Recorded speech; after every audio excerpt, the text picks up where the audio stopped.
Sir நிறைய assembly session governor ஸ்பீச்சோட start ஆவறதை நீங்க பார்த்திருப்பீங்க. நம்ம கடந்த காலத்தில் பார்த்ததற்கும் இப்போது இந்த ஆட்சி மாற்றத்திற்கு பிறகு ஆளுநர் உரைக்கும் என்ன வித்தியாசத்தை பார்க்கறீங்கன்னு சொல்ல முடியுமா? சார் ஆக்சுவலா நம்ம சட்டமன்றம் ஒரு புதிய விஷயத்தை இன்றைக்கு பார்த்ததாக தான் நான் பாக்குறேன். என்னன்னா, மரபுகள் மீறப்பட்டிருப்பதை யாரும் கவனித்தார்களா இல்லையான்னு தெரியல. 2 முறை தேசிய கீதம் பாடியது எந்த அடிப்படையில் அப்படின்னு நமக்கு தெரியல. கடந்த முறையெல்லாம் தேசிய கீதம் பாடலன்னு சொல்லிட்டே கோச்சிக்கிட்டு வெளியே போயிருக்காரு.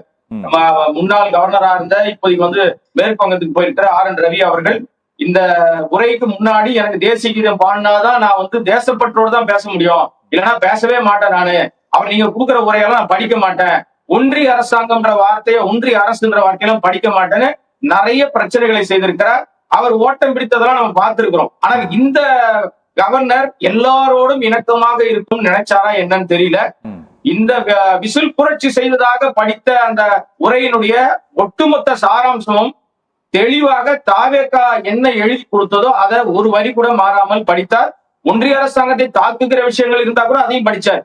அது பெரிய விஷயமா நான் பார்க்கல. ஆனால் மக்கள், நாட்டு மக்கள், இந்த 34% ஓட்டு போட்ட மக்கள் எல்லாம் காத்திருந்தது எதற்காக காத்திருந்தாங்கன்னா, எப்படியாவது கவர்னர் உரையில இவருடைய ஆட்சியினுடைய திட்டங்கள், கொள்கை முடிவுகள் ஒரு பெரிய லெவல்ல வெளிப்படும், நமக்கு ஒரு 2500 ரூபாய் காசு கிடைச்சிடும், ஒரு 4000 வீட்டுல இருக்கிற பையனுக்கு கிடைக்கும், ஒரு 6 சிலிண்டர் கிடைக்கும், இன்னும் பல விஷயங்கள் ஈஸி பஸ்ல சென்னையில ஏறி கன்னியாகுமரியில இறங்கலாம், ஊட்டிக்கு போலாம், கொடைக்கானலுக்கு போலாம், எங்க போலாம் அப்படின்னு ஆசைப்பட்ட எல்லாவற்றிற்கும் பழியாக திமுக அரசின் மீது பழி போட்டு அழகாக தெளிவாக எங்ககிட்ட காசு கிடையாதுங்க, இதுக்கு எல்லாம் காரணம் இதற்கு முந்தைய அரசாங்கம் கடுமையாக கடனை வாங்கி வச்சு போயிட்டாங்க, ஏற்கனவே தேர்தல் பிரச்சாரத்தில் என்ன சொன்னாரோ அதெல்லாம் மறைச்சிட்டு வாக்குறுதிகளை நிறைவேற்ற முடியாத இயலாமையை மறைத்து தங்கிட்ட இருக்கிற விஷயத்தெல்லாம் மறைச்சிட்டு அழகாக அர்லேக்கர் மூலமாக தன்னுடைய இயலாமையை வேறு விதத்துல காட்டி இருக்கிறது, மரபு மீறி இருக்கிறது, மௌன சாமியாராக உட்கார்ந்து இருக்கிறது. இது எல்லாம் தாவேகா அரசாங்கத்தினுடைய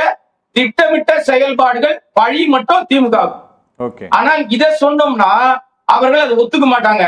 இன்றைய நான் நிறைய இந்த மாதிரி கூட்டத்தொடர்கள் கடந்திருக்கேன் சார், நிறைய செய்தி எடுத்திருக்கிறேன். முதல் நாள் என்னென்ன கலைபரங்கள் நடக்கலாம் நான் நிறைய பார்த்திருக்கிறேன். நிறைய விஷயங்களை பேசுவார்கள். ஆக்சுவலா கவர்னர் உரை என்பது இந்த அரசாங்கத்தினுடைய ஒட்டுமொத்தமா இந்த 5 ஆண்டு காலத்துக்கு நாங்க என்னெல்லாம் திட்டம் வைத்திருக்கிறோம், எதையெல்லாம் செய்ய போறோம், இதெல்லாம் நன்மை செய்வோம், இதையெல்லாம் நம்பிதான் எங்களுக்கு வாக்களிச்சீங்க அப்படின்னு மக்களுக்கு உணர்த்துவதற்காக, சொல்வதற்காக வழி ஏற்படுத்தி கொடுக்கிற வாய்ப்பு. ஆனா இந்த வாய்ப்பை இவர்கள் எப்படி பயன்படுத்தி கொண்டார்கள்னா, பாஜகவுக்கும் தாவேகாவுக்கும் ஒரு அண்டர் டீலிங் இருக்கோ அப்படின்னு சந்தேகப்படுகிற அளவுக்கு அவ்வளவு ஒரு மென்மையான போக்கு, அவ்வளவு ஒரு இணக்கமான போக்கு. இப்ப அவர் கவர்னர் உரை படிச்சுட்டு போன உடனே புதிய உதயம் ஆகிறது, புதிய உதயம் அப்படின்னு ஒரு வார்த்தையை பயன்படுத்துறார். புதிய தொடக்கம். எது தொடக்கம்? கவர்னர் உரை முழுசா படிச்சது தொடக்கமா, அல்ல நாட்டு மக்களுக்கு நாமம் போட்டது முக்கியமா? ஏமாந்த பெண்கள் தான் அதிகமா வாக்களித்தார்கள் சொல்றாங்க சார். இந்த பெண்கள் எதை நம்பி வாக்களித்தார்கள்? கவர்ச்சியை நம்பி, கவர்ச்சி நாயகனை நம்பி, நடிகனை நம்பி, அவர் சொன்ன வார்த்தைகளை நம்பி நமக்கு இதெல்லாம் கிடைக்கும், இவங்க கம்மியா காசு தரேன்றாங்க, இது நிறைய கிடைக்கும் நம்பினாங்க. இங்க இருக்கிறது அங்க போச்சுனாங்க. ஆனா எதுவுமே கிடைக்காம இப்ப நடுத்தருல நிக்கிறார்கள். தினந்தோறும் ராத்திரி ஆனா ரோட்ல நிக்கிறாங்க. இதற்கெல்லாம் பதில் இல்ல. ஒரு நாளைக்கு குறைஞ்சபட்சம் 2-3 பாலியல் பிரச்சனைகள் வருது. இன்னைக்கு கூட திருவாரூர் மாவட்டத்துல 2 தாவேகாவை சேர்ந்தவர்கள் அரெஸ்ட் பண்ணிருக்காங்க, பெண்களுக்கு பாலியல் தொல்லை கொடுத்தாங்கன்ட்டு. அப்ப பெண்களை தாவேகா கிட்ட காப்பாற்ற வேண்டியதுதான் பெரிய வேலையா இருக்கு. அந்த என்னமோ படை ஒண்ணு ஆரம்பிச்சாங்களா சார், மண்டையில நிக்க மாட்டேங்குது, மைண்ட்ல வர மாட்டேங்குது. ஒரு பெண்கள் படை ஆரம்பிச்சாங்க பாருங்க, ரீல்ஸ் போடுற படை, படை எனக்கு தெரியல, மறந்துருச்சு. அந்த அளவுக்கு அந்த படை செயல்பாடுகள் இருக்கு. ஆக மொத்தம் நான் இதை வெற்று அறிக்கையாக, ஏமாற்று அறிக்கையாக, மோசடி அறிக்கையாக தான் அந்த உரையை பார்க்கிறேன். Okay sir, okay. Abraham sir வணக்கம்.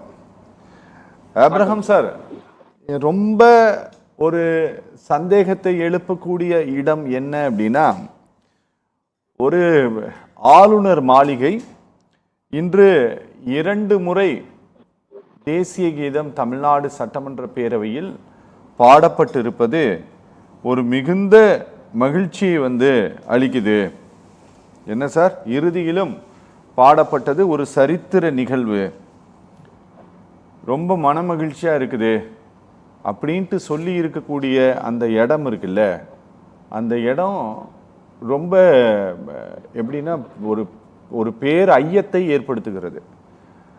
ஒரு சட்டமன்றத்துக்குள்ள 2 முறை தேசிய கீதம் பாடப்பட்டதற்கு ஒரு பெரிய சரித்திர நிகழ்வு அப்படின்னு சொன்னா, நீங்க இதுக்கு முன்னால ஏதோ இந்த மாநிலத்தினுடைய சட்டப்பேரவையே தேச விரோதமா செயல்பட்டு இருக்குது அப்படிங்கிற மாதிரி ஒரு அர்த்தமாகிறது.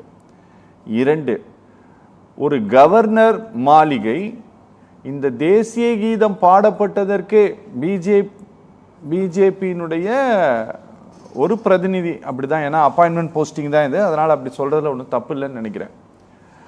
நீங்க அவர் இதன் மூலமாக மட்டுமே திருப்தி அடைந்து விட்டார், அதனால இவங்க சப்போர்ட்டா போறாங்க அப்படிங்கிற மாதிரி இதை எடுத்துக்கலாமா, இல்ல இதுக்கு பின்னால வேற ஏதாவது ஐடியாஸ் இருக்குதா? சார் இதுல வந்து நீங்க ரொம்ப யோசிச்சுலாம் ரொம்ப அவ்வளவு மெனக்கெட்டெல்லாம் யோசிக்க வேணாம் சார். இது ஐடியாவே இல்ல. ஆல்ரெடி அவங்களோட திட்டமிடுதல். இப்ப ஏற்கனவே அவர் வந்து என்ன சொன்னார்னா, நம்ம ஜோசப் விஜய், முதலமைச்சர் ஜோசப் விஜய் வந்து முன்னாடி ஸ்டாலின் அவர்கள் முதல்வராக இருந்த காலகட்டத்துல நிதி ஆயோக் கூட்டத்துக்கு போயிட்டு அந்த புகைப்படத்துல அவர் நிக்கும் போதே முன் வரிசையில நின்னாரு. பாத்தீங்களா பூனைக்குட்டி வெளியில வந்துருச்சு. இப்ப பாஜகவுக்கும் திமுகவுக்கும் எவ்வளவு பெரிய இணக்கமான உறவு இருக்கு பாத்தீங்களா அப்படின்லாம் வந்து அவர் வந்து தேர்தல் பிரச்சாரத்துல பயங்கர கடுமையாக திமுக தீய சக்தின்னு பேசும்போதே பேசினார். இப்ப நிதி ஆயோக் கூட்டத்துக்கு போனார். யாருன்னா நம்முடைய ஜோசப் விஜய் அவர்கள் போனாரு. போனவர் இப்ப அவர் எந்த வரிசையில் நின்றார் சார்? எல்லாருக்கும் தெரியும், முதல் வரிசையில் தான் நின்றார். அப்ப இது என்ன பூனைக்குட்டியா வேற எலி குட்டியா, என்ன குட்டி சொல்றது? இத ஏன் முன்னாடி வந்து நின்றாரு? அப்ப இதுல என்ன உறவு இருக்கு? அது முக்கியம் இல்ல சார். இங்க பேசப்பட்ட விஷயம் அது எப்படி மக்கள் மத்தியில வந்து பிரதிபலிக்குது அப்படின்னா, இப்ப சாமானிய மக்கள்கிட்ட கூட என்ன நடக்குதுன்னு கேட்டீங்கன்னா, இல்லப்பா இவங்க வந்து பாஜகவுடைய இன்னொரு ஒரு மாணவனா தான் மாறி இருக்காரு, இல்ல ஜெராக்ஸ் காப்பியா மாறி இருக்காரு. ஏன்னா சிபிஐ அலுவலகத்துல இருந்து ஒரு விசாரணைக்கு விட்னஸ் அப்படின்னு அழைக்கப்பட்ட ஒருத்தர் சிபிஐ அலுவலகத்துக்குள்ள இருந்து, நீங்க காம்பவுண்டுக்கு வெளியே வந்து கை காட்டினா தப்பு இல்ல சார். காம்பவுண்டுக்கு உள்ளவே ஏதோ பிக்னிக் போயிட்டு வர மாதிரி கை காட்டும் போதே அண்டர் டீலிங் முடிச்சுட்டாங்க. அன்றே தீர்மானிக்கப்பட்டு விட்டது, இவர்களுக்கும் பாஜகவுக்கும் ஒரு பெரிய ஏதோ ஒரு ஒப்பீடு இருக்கு, இவங்களுக்குள்ள ஒரு கிளாஸ் வச்சிருக்காங்க. ஒருவேளை என்னுடைய சகோதரர் வெங்கடேஷ் பண்ணா தெரியாம இருக்கலாம். அது எங்க அண்ணனுக்கு வந்து தெரிய வாய்ப்பு இல்ல. வேற டெல்லியில பேசுறது அண்ணனுக்கு சொல்றதுக்கு வாய்ப்பு இல்லைன்னு நினைக்கிறேன் நானு. ஆல்ரெடி அவங்களுக்குள்ள ஒரு பெரிய புரிதல் இருக்கு. அதன் காரணமாகத்தான் தெளிவாக நம்ம அமைச்சராக இருக்கிற ஆதவ அர்ஜுனாவாக இருக்கட்டும், இல்ல பல பேரும் தேர்தலுக்கு முன்பாக சொன்னது, இந்த காவல்துறை 6 மாதத்துக்குள்ள எங்க கட்டுப்பாட்டுல வந்துரும், இன்னார் இதெல்லாம் எங்க கட்டுப்பாட்டுல வந்துரும் அப்படின்னு பல விஷயங்களை வெளிப்படையாக பேசினார்கள். இன்றைக்கு நம்ம கவர்னர் அவர்கள் வந்து அவர் வந்து அரசியல் பொறுப்புல இல்ல, ஆனால் ஒன்றிய அரசாங்கத்துடைய பிரதிநிதியாக தான் இங்க இருக்காரு. அவர் சொல்லுகிற விஷயம் புதிய உதயம். நான் அதை முதல் சுற்றிலே பேசும்போது சொன்னேன், இந்த புதிய உதயம்ன்ற வார்த்தையை ஏன் பயன்படுத்துறாருன்னா, இதுவரை தமிழ்நாடு அப்ப உதிக்காமே இருந்துச்சா? தமிழ்நாட்டுல எந்த நிகழ்வும் நடக்காம இருந்துச்சா? சட்டமன்றத்துல எந்த விதமான ஒரு பெரிய விஷயம் நடக்கவே இல்லையா? எவ்வளவோ ரெவல்யூஷன்ல பார்த்த தமிழ்நாடு சார், எத்தனையோ புரட்சிகளை பார்த்த தமிழ்நாடு. தமிழ்நாட்டினுடைய இன்றைக்கு தமிழ்நாடுன்னு பேர் வச்சிருக்கோம்ல, இந்த பேரை காப்பாற்றுவதற்காக எத்தனையோ புரட்சிகள் நடந்திருக்கு. அந்த அடிப்படைகள் தான் தெரியாதவர்கள் இன்னைக்கு நம்ம ஆண்டுட்டு இருக்காங்க. அந்த அடிப்படையில கவர்னர் அவருக்கு சொல்லப்பட்ட விஷயத்த எங்க அண்ணன் சூர்யா அண்ணன் சொன்ன மாதிரி அவருக்கு தெரியல போல இருக்கு சார். அவர் என்னவோ படிச்சு போயிட்டாரு, கொடுத்தாரு, கடகடன்னு படிச்சாரு, அவருக்கு தமிழ் வேற சரியா தெரியல. அதனால அவர் தமிழும் வந்து அவரு தங்கிலீஷ்ல ஏதோ படிச்சுட்டு பெரியார் பேரை சொல்லி, காமராஜர் பேரை சொல்லி, அஞ்சலி அம்மாள் பேரை சொல்லி, அதுவும் தப்பு தப்பா சொல்லி ஏதோ ஒரு விதத்துல படிச்சுட்டாரு, மகிழ்ச்சி. ஆனால் அதே நேரத்துல இன்றைக்கு நடந்து கொண்டிருக்கிற படுபாதக செயல்கள் குறித்து, அது குறித்துதான ஒரு நடவடிக்கை எடுப்போன்றது கூட இல்ல, பொய்யாக பரப்புகிறார்கள் சார். 45,000 கோடி ரூபாய் முதலீடுகள் நம்ம மாநிலத்தை விட்டு ஆந்திரா கோடி போச்சு. ஏன்னு கேட்டா முடக்கப்படுகிறது ஊடகங்கள், கேள்வி கேட்கிற ஊடகங்கள் முடக்கப்படுது. இது எல்லாமே இதுதான் கருத்து சுதந்திரமா? இதான் சுதந்திரமா சார்? இதெல்லாம் பேச வேண்டியவர் பேச மாட்டாரு. அதனாலதான் ஸ்டிக்கர் ஒட்டிட்டு வராங்க, சிஎம் சார் வாய் தரங்க பேசுங்க பாப்பா. ஏன்னா நாளையில இருந்து பேசித்தான் ஆகணும். இன்னைக்கு கவர்னர் பேசிட்டாரு, நாளையில இருந்து அவருதான் பேசி ஆகணும். என்ன பேசுறாருன்னு போய் பார்ப்போம்.